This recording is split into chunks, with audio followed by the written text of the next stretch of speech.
di dalam Alkitab itu dia menjadi seorang penginjil yang bukan saja namanya, tapi juga perilakunya, kemudian juga karya-karyanya, bahkan nampak hasilnya. Dan ketika saya bergumul itu, pilihan saya jatuh kepada Filipus. Jadi ketika saya mencoba merenungi Filipus di Kisah Para Rasul, akhirnya saya berpikir, oh ini bagus karena dia adalah betul-betul seorang penginjil yang nampak jelas tapak-tapak kakinya di dalam Kisah Para Rasul itu. Nah itu sebabnya kita membuka Kisah Para Rasul yang saya mulai dengan pasal 21 ayat 8 sampai 9. Nah, Kisah Para Rasul pasal 21 ayat 8-9 bunyinya seperti ini. Pada keesokan harinya kami berangkat dari situ dan tiba di Kaisaria. Kami masuk ke rumah Filipus, pemberita Injil itu, yaitu satu dari ketujuh orang yang dipilih di Yerusalem, dan kami tinggal di rumahnya. Filipus mempunyai 4 anak darah yang beroleh karunia untuk bernubuat. Kalau kita lihat ini, tokoh Filipus ini luar biasa karena disebut di sini pemberita Injil itu. Filipus pemberita Injil itu.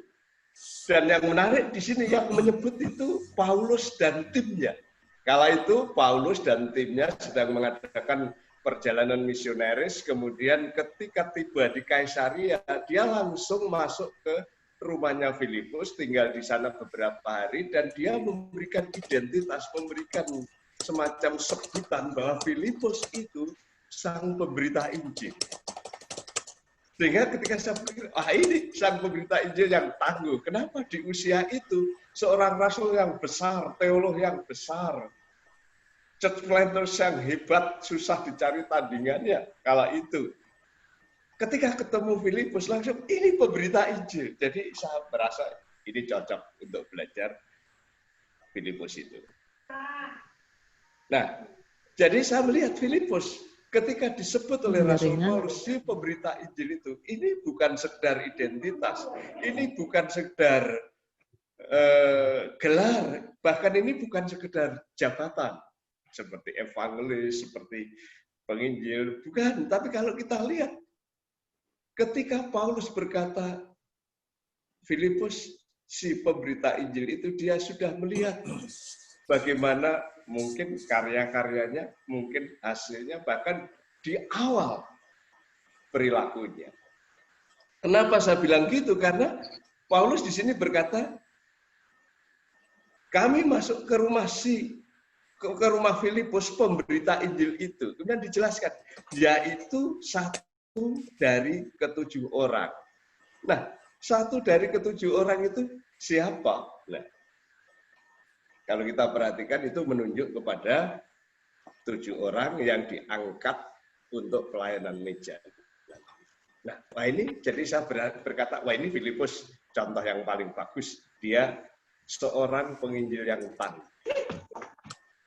Sehingga Paulus pun setuju, bahkan dia memberikan gelar, memberikan pernyataan, memberikan spesifikasi. Filipus yang adalah bagian dari 7 orang itu, tapi dia adalah pemberita Injil.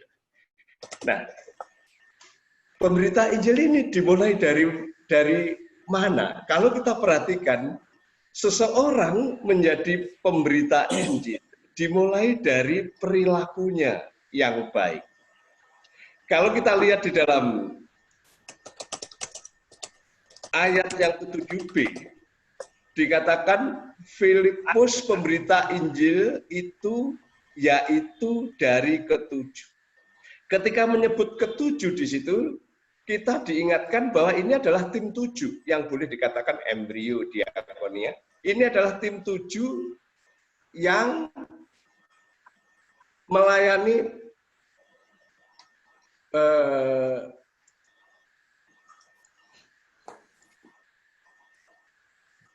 yang melayani pelayanan meja.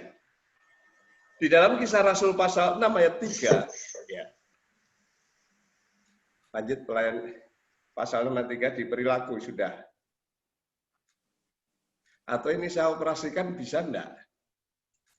Boleh Pak, boleh Pak. Boleh ya. Sebentar. Ya. Jadi Filipus sang pemberita Injil itu, kalau kita perhatikan di sini di dalam Kisah Rasul pasal 6 ayat 3 dikatakan, oke, minta maaf ini tadi karena tidak dikomunikasikan. Screenshot-nya enggak bisa saya buka. Oke, saya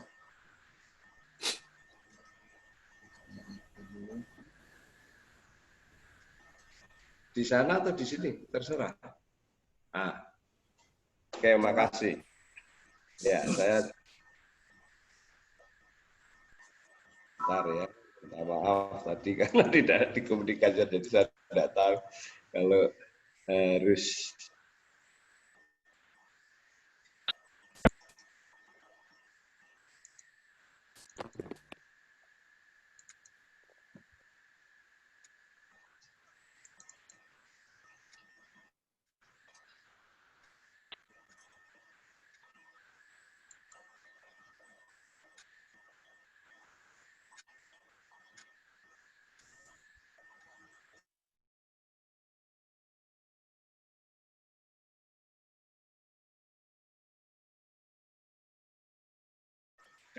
Bukan.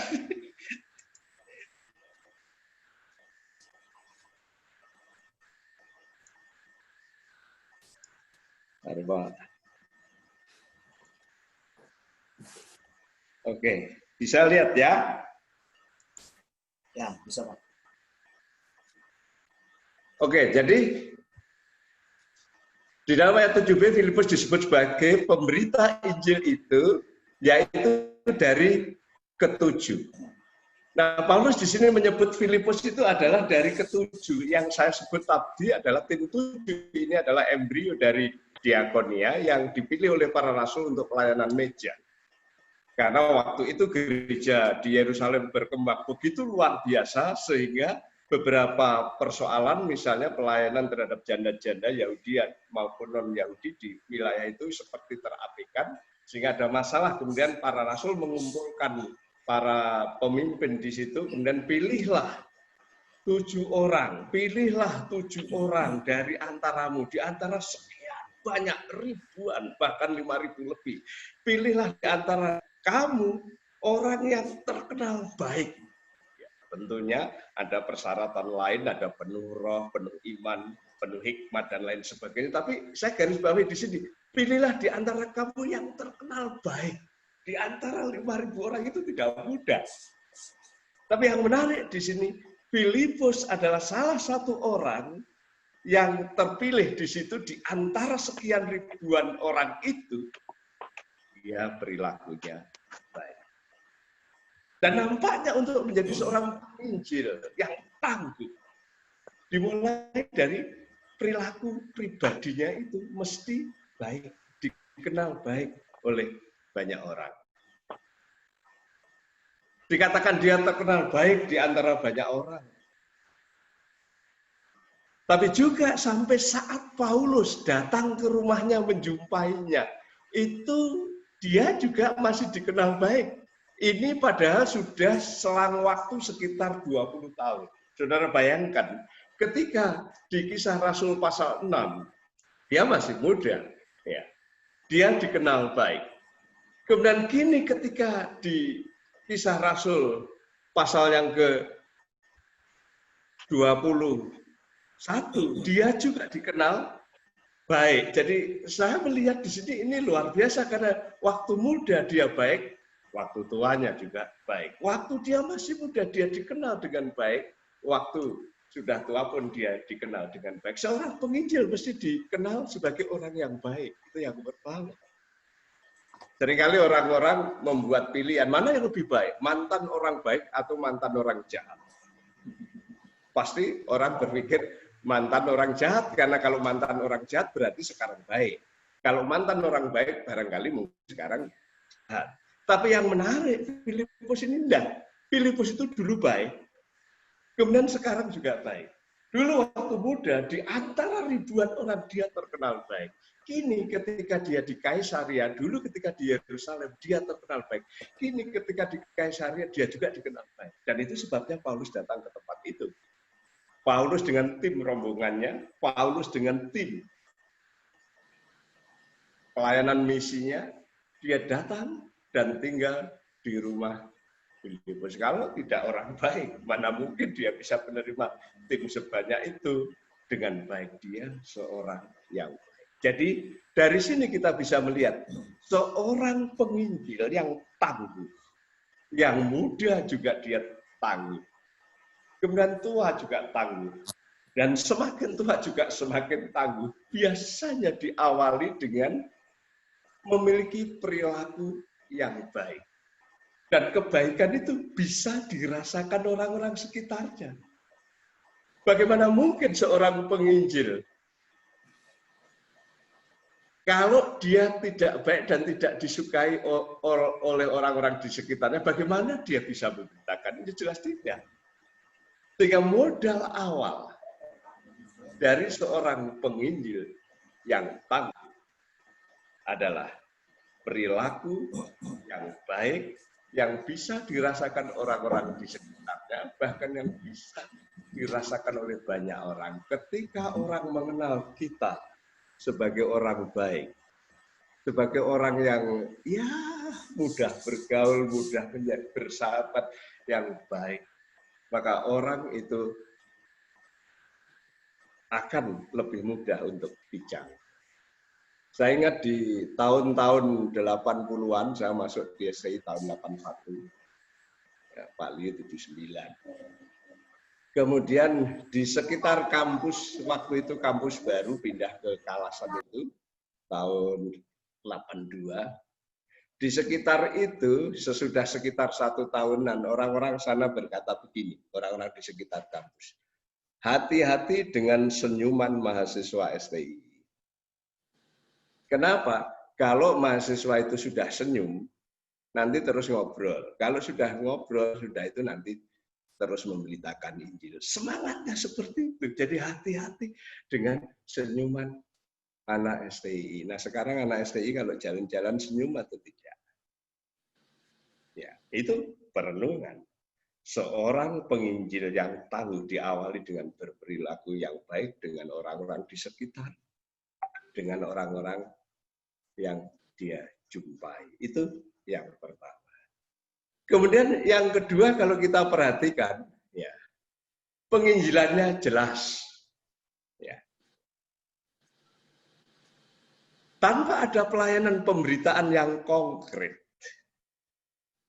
Identitas atau gelar saudara bohong.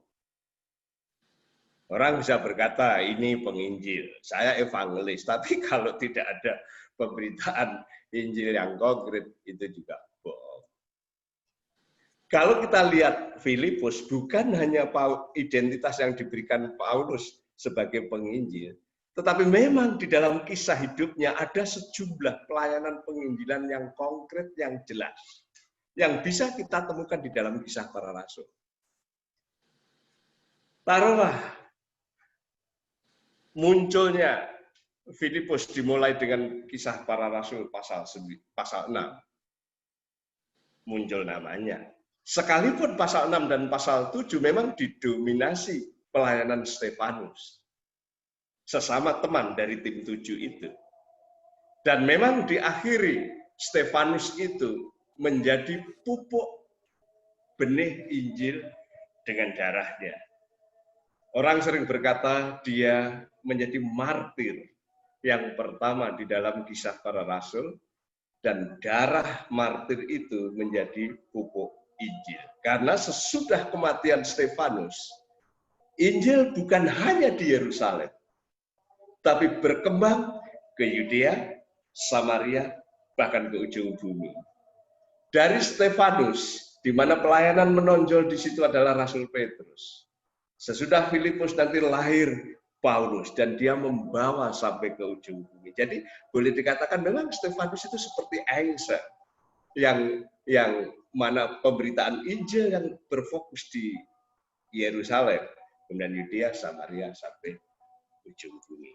Itu pasal 6 sampai pasal 7. Tapi kalau saudara perhatikan, sesudah kematian Stefanus ada juga tokoh yang menarik di sini, yaitu Filipus. Filipus yang membawa Injil ke Yudea. Bahkan yang membawa Injil ke Ethiopia. Dalam artian di sini adalah bangsa lain. Nah, coba kita perhatikan bahwa apa yang dilakukan oleh seorang Filipus sebagai penginjil di dalam pasal 8 ayat 5, 6, dan 12 itu jelas di situ dikatakan firman Tuhan di sini. Dan Filipus ke suatu kota di Samaria dan memberitakan Mesias kepada orang-orang di situ. Ketika orang banyak itu mendengar pemberitaan Filipus dan melihat tanda-tanda yang diadakannya, mereka semua dengan bulat hati menerima apa yang diberitakannya itu. Lihat di sini, Filipus yang membawa Injil ke Samaria. Dia memberitakan Mesias kepada orang-orang itu, kemudian ketika mereka mendengar, kemudian melihat tanda-tanda yang diadakan, tidak jelas tanda-tanda ini apa, mujizat-mujizat tertentu, keajaiban-keajaiban tertentu, tapi yang jelas mereka bulat menerima pemberitaan Filipus itu. Dan ayat 12 ditegaskan, tetapi sekarang mereka percaya kepada Filipus yang memberitakan Injil tentang kerajaan Allah dan tentang nama Yesus. Dan mereka memberi diri dibaptis baik laki-laki dan perempuan. Ini pemberitaan Injil yang jelas. Ya. Jelas mereka tahu Yesus dan akibatnya jelas mereka percaya dan mereka dibaptis. Wajarlah Paulus berkata dia pemberita Injil karena memang dia ada tapak-tapak kaki pemberitaan Injil yang jelas. Di Samaria ada banyak orang di situ dikatakan ya. Ada orang banyak itu mendengar, dikatakan ayat 6 di sini. Dan semua orang banyak itu dengan bulat hati. Jadi lihat di sini, betul-betul pemberitaan Injil yang begitu jelas yang dikokohkan dengan tanda-tanda yang menyertai sehingga banyak orang yang percaya dan bukan hanya percaya tapi diwujud nyatakan dengan dibaptis. Pemberitaan Injil jelas dan akhirnya juga jelas orang itu percaya dan dilanjutkan dengan dibaptis. Coba lihat kisah ketika dia memenangkan orang Ethiopia di situ. Dikatakan pasal 8 Kisah Rasul 35 sampai 38. Maka mulailah Filipus berbicara dan bertolak dari nas itu. Ia memberitakan Injil Yesus Kristus, Injil Yesus kepadanya. Mereka melanjutkan perjalanan mereka dan tiba di suatu tempat yang ada air. Lalu kata sida-sida itu, lihat, di situ ada air. Apakah halangannya jika aku dibaptis? Saud Filipus, jika Tuhan percaya dengan segenap hati, boleh. Jawabnya, aku percaya bahwa Yesus Kristus adalah anak Allah. Lalu orang Ethiopia itu menyuruh menghentikan kereta itu, dan keduanya turun ke dalam air, baik Filipus maupun sida-sida itu, dan Filipus membaptis dia. Jelas ya di sini ada pemberitaan Injil, kemudian ada respon percaya, ada tindakan konkret dibaptis. Kalau kita lihat di sini, jelas ada dua pelayanan yang konkret di sini yang dijelaskan di sini, di mana di Samaria dia memberitakan Injil disertai tanda-tanda dan mereka percaya dan memberi diri dibaptis. Di jalan yang sunyi itu dia ketemu sida-sida. Kemudian Tuhan melalui Roh Kudusnya, kamu harus mendekati. Dia melakukan pendekatan secara fisik. Dia mulai mendekati. Bayangkan waktu itu sida-sida itu naik kereta itu sesuatu yang leks sekarang ini mungkin karena itu tidak banyak orang yang naik kereta, tapi dia suruh mendekati, dia mendekati. Dia juga memberikan pendekatan dalam hal percakapan. Setelah sampai kepada titik percakapan yang sama, dia mulai menjelaskan Injil. Dan ketika mulai menjelaskan Injil sampai kepada Yesus, dan mereka percaya. Dan sida-sida itu akhirnya dibaptis. Nah, jadi maksud saya begini, penginjil yang tangguh itu di mana? Dimulai dengan perilaku yang baik. Penginjil yang tangguh itu yang bagaimana? Dia mesti memberitakan Injil dengan jelas, konkret. Ada orang, ada pemberitaan Injil, ada tantangan untuk percaya, ada binaan untuk dibaptis. Itu memberitakan Injil. Orang mungkin berkata, Pak, zaman sudah berubah. Sekarang sudah bukan zaman kereta. Maka pendekatan pun harus berubah. Saya setuju, pendekatan harus berubah. Tetapi berita Injil, Yesus yang mati bagi dosa kita, Yesus yang bangkit memberikan kehidupan yang bernilai bagi kita, Yesus yang naik ke surga menyediakan tempat bagi kita dan akan datang menjemput kita, tidak boleh berubah sama sekali. Pendekatan oke, tapi inti Injil tidak boleh berubah. Orang mesti sampai kepada proklamasi percaya. Dan orang harus sampai pada tindakan konkret menyatakan diri dibaptis di dalam nama Tuhan Yesus. Saya agak sulit mengerti kalau ada orang yang memberitakan Injil kemudian dia percaya. Iya, tapi tidak usah dinyatakan di mana-mana, dia tetap di agamanya yang lain, yang penting yang disembah Yesus. Saya agak kurang mengerti. Bagi saya, orang yang percaya Tuhan Yesus harus diproklamasikan, saya percaya. Dan dinyatakan di dalam tindakan baptisan. Dalam teks ini jelas di situ. Kemudian, bagaimana penginjil yang tangguh itu? Dimulai dengan perilaku yang baik. Mahasiswa, kita semua, perilaku kita itu dilihat oleh orang. Kalau perilaku kita baik, orang akan tertarik dengan kita. Tapi itu saja belum menunjukkan bahwa kita penginjil. Kita mesti melakukan pemberitaan Injil yang jelas. Sekalipun pendekatan bisa berubah, cara, metode bisa bervariasi, tapi berita tentang Injil bahwa Yesus mati bagi dosa kita, dia bangkit memberi kehidupan bagi kita, naik ke surga menjadi tempat dan akan kembali. Tidak pernah berubah. Itu Injil. Apa yang berikutnya? Yang ketiga di sini, kalau saudara perhatikan, pencapaiannya nyata. Penginjil bukan saja perilakunya baik, penginjilannya jelas, tapi pencapaiannya itu nyata. Setidaknya dalam teks kita, Paulus melihat keempat anak Filipus memiliki karunia bernubuat. Nah, bagi saya ini berarti keluarga Filipus ini keluarga yang takut akan Tuhan. Keluarga yang murah hati, jelas karena rela menerima penginjil-penginjil itu, menjadi tumpangan bagi para misionaris. Keluarga ini juga melayani, dalam hal ini dia bernubuat, dan saya percaya keluarga ini adalah keluarga yang diberkati. Artinya apa? Filipus, keluarganya itu keluarga yang takut akan Tuhan. Keluarga yang terlibat di dalam pelayanan, yang aktif di dalam pelayanan, karena keempat anaknya di situ dikatakan mempunyai karunia nubuat. Jadi bagi saya di sini, seorang penginjil, bukan hanya perilakunya yang baik, bukan hanya pemberitaannya jelas, tapi pencapaiannya nyata. Setidaknya keluarganya itu jadi berkat. Keluarganya itu orang-orang yang cinta Tuhan. Keluarganya itu orang-orang yang melayani. Keluarganya itu orang-orang yang ada di dalam lingkup pelayanan Tuhan. Di sini kita lihat di situ, paling tidak. Paling tidak kita tahu di sini generasi kedua Filipus dalam hal ini adalah anak-anaknya. Itu rohani dan melayani.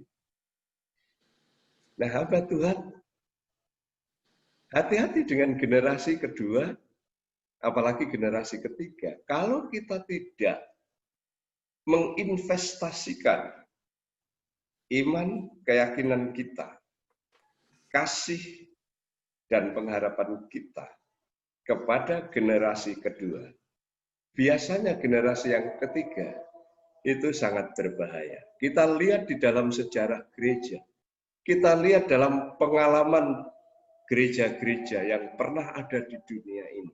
Biasanya generasi pertama meluap-luap luar biasa. Generasi kedua bisa biasa-biasa saja, dan generasi ketiga bisa akhirnya kurang dampak dan akhirnya hilang. Bukan hanya di dalam dunia bisnis, di dalam pelayanan jauh lebih nyata di situ. Ya. Musa melahirkan Yosua. Yosua melahirkan hakim-hakim. Setelah hakim-hakim apa yang terjadi? Paulus melahirkan Timotius. Timotius melahirkan pemimpin-pemimpin Efesus di Turki. Dan setelah itu apa yang terlihat? Jadi bagi saya ini sinyal. Kalau penginjil yang baik, pencapaian pertama di situ keluarganya harus menjadi orang yang takut akan Tuhan, orang yang melayani akan Tuhan, itu konkret. Tetapi juga bukan hanya itu, kita bisa lihat pencapaian Filipus di sini, di Samaria, ada orang-orang yang bertobat, yang percaya, dan saya pikir di sana juga ada komunitas Kristen. Kemudian sida-sida Ethiopia ini luar biasa, mencapai luar, orang luar di sana. Dan itu dilakukan oleh Filipus. Jadi ada pencapaian yang nyata, bukan hanya keluarganya, tapi juga gereja atau orang-orang yang percaya nyata. 2 minggu yang lalu, ini betul-betul 2 minggu yang lalu, saya berjalan, maksud saya naik mobil ya, tidak berjalan lagi, ke daerah Ceper, Pedan, Karangdowo, Cawas, Wedi, Tegalmas, Prambanan, dan balik lagi ke Kalasan. Itu rute yang saya lakukan 2 minggu yang lalu. Dan di situ ada banyak gereja berdiri saat itu. Saat apa? Saat tahun 80-an. Karena tahun 80-an mahasiswa kita, mahasiswa di Jogja tersebar di daerah situ. Jabar, Pedan, Karangdowo, Cawas, Wedi, Tegalmas, Prambanan. Dan ada banyak gereja yang dirintis, dimulai di situ. Mereka disebar di sana, mereka tinggal di sana pada waktu weekend, mereka bersaksi, mereka menceritakan Injil, dan mereka memberikan laporan di P3S, berapa orang yang dikunjungi, berapa orang yang diinjili, berapa orang yang percaya, berapa orang yang dibaptis, secara sistematis sehingga kita bisa lihat perkembangan pelayanan itu. Kalau tidak pernah mengunjungi orang, bagaimana dia akan memberitakan? Kalau tidak pernah memberitakan, bagaimana ada orang yang percaya? Jadi berapa orang yang dikunjungi, berapa orang yang mendengar, berapa orang yang percaya, berapa orang yang dibaptis, itu sangat-sangat brilian di dalam mengumpulkan data-data di situ. Sehingga ada banyak orang yang dilayani. Dan ada banyak orang yang percaya, ada banyak gereja yang berdiri. Pertanyaan saya, masihkah Gelora semangat melayani seperti Filipus dan seperti mahasiswa-mahasiswa tahun-tahun awal di saat ini? Dunia berubah, Pak, setuju. Tapi masihkah kebenaran Yesus mati bagi dosa kita? Hidup memberi kehidupan yang berarti dan naik ke surga menyediakan tempat bagi kita. Masih menggema, masih berkumandang di dalam hidup kita. Penginjil yang tangguh, perilakunya baik. Pemberitaannya jelas, tapi pencapaiannya nyata. Penginjil bukan sekedar predikat, apalagi gelar atau jabatan, tetapi hidup kita. diawali dengan perilaku yang baik, pelayanan yang berorientasi pada Injil, dan pencapaian yang dapat diukur.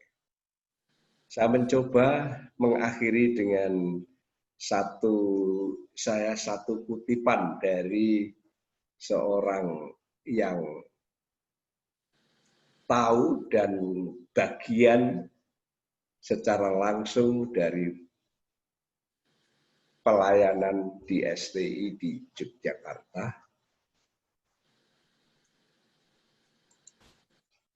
Dia berkata begini, bangsa yang besar adalah bangsa yang tahu menghargai karya, perjuangan dan pengorbanan pahlawannya. Satu adalah karya asli anak bangsa Indonesia. Pendeta Dr. Krisma Rantika, yang dalam rangka kerinduannya untuk mencapai visi 111, diwarnai dengan penuh doa, air mata, komitmen, perjuangan, dan pengorbanan. Bahkan jiwanya pun terancam ketika dicekal di Bandara Soekarno-Hatta, bukan karena kejahatan. Ketika itu imigrasi memberitahu bahwa nama Pak Kris dilarang bepergian ke luar negeri, karena nama Pak Kris tercantum sebagai orang yang terancam pembunuhan disebabkan visi 111. Visi 111 telah mengguncang dunia kekristenan di Indonesia. Itu terbukti bahwa mahasiswa STII yang waktu itu berjumlah 321 dan terwakili dari 123 organisasi gereja. Bahkan dunia terbelalak dibuatnya.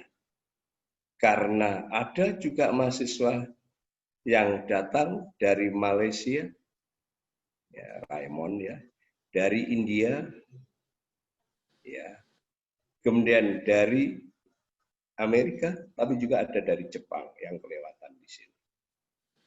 Demikian juga Yayasan Iman Indonesia sebagai stakeholder senantiasa mengawal pelaksanaan belajar mengajar dan kegiatan program Iman Visi 111.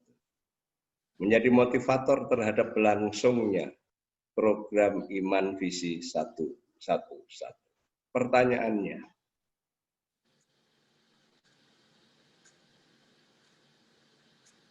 akankah visi 111 kita tinggalkan, bahkan kita lupakan? Lalu orang bertanya, di mana STII dengan 111 yang pernah mengguncangkan dunia?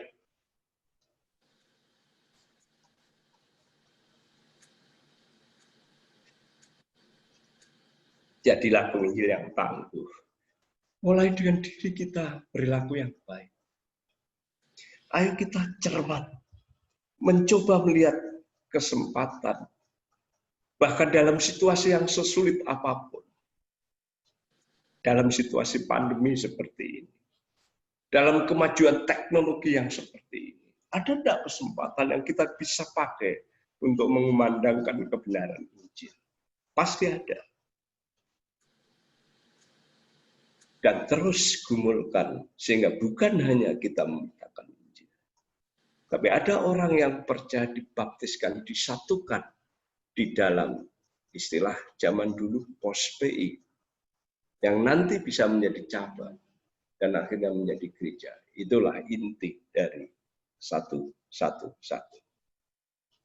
Satu gereja dalam satu desa dicapai dalam satu generasi. Kiranya Tuhan memberkati. Amin.